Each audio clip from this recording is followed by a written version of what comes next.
लताम 12 मास पाओल जाइत अछि। ई कही जनकपुर या मिथिला क्षेत्र में तो सब दिन पाओल जाइत अछि, मुदा एखनो ई सस्ते फल अछि। लोक एकरा जे रूप से ग्रहण करबाक चाही, एखनो ई गरीबे के फल के रूप में ई अपना के पहचान बनल अछि।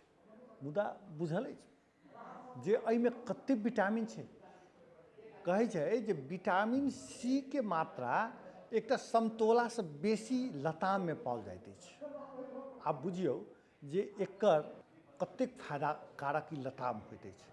हमरा बुझाय प्राय लोक के घर अंगना में ई लताम के गाछ अछि, लताम फड़ैत अछि, लेकिन हमसब एकरा जे रूप से उपयोग करबाक चाही से एखनो नहीं कऽ पाबि रहल छी। लताम प्राय 12 महीना उपलब्ध रहैत अछि। यह कारण अछि कतेक स्थान पर हरेक मौसम में फड़ऽ वाला फल बेसी फायदामंद बुझल जाइत अछि। मुदा सत्य ई नहीं अछि। भले ही 3 महीना 4 महीना के जे फल सब होइत अछि, जे वर्ष में हमरा सब लगबैत अछि, तकरा हमसब बेसी खुशी के संग स्वीकार करै छी।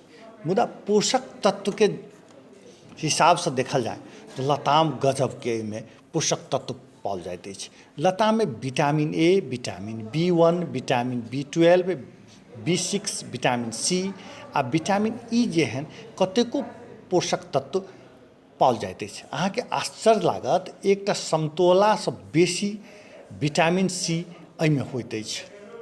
लताम में कैलोरी में कम आ फाइबर बेसी भेला के कारण से वेट लॉस में बहुत सहयोग करैत अछि। हाई फाइबर भेला के कारण से अहाँ के भरल महसूस हैत वा अनुभूति हैत, जाहि से अहाँ बेर बेर खाए से बचै छी। मुदा एहि में घुलनशील आ अघुलनशील डाइटरी फाइबर होइत अछि। एहि कारण अहाँ के प्रत्येक दिन के डाइट में एकरा रखबाक चाही, जाहि से अहाँ के बेसी फायदा हैत। लताम में विटामिन सी के मात्रा बेसी भेला के कारण से एकरा सेवन केला से अहाँ के स्किन चमकदार बन सकैत अछि। एहि में उपस्थित एंटीऑक्सीडेंट अहाँ के चेहरा पर ग्लो बढ़ा सकैत अछि, त्वचा के टोन करऽ में आ ओकर बनावट में सुधार करऽ में सेहो ई सहयोग कर सकैत अछि।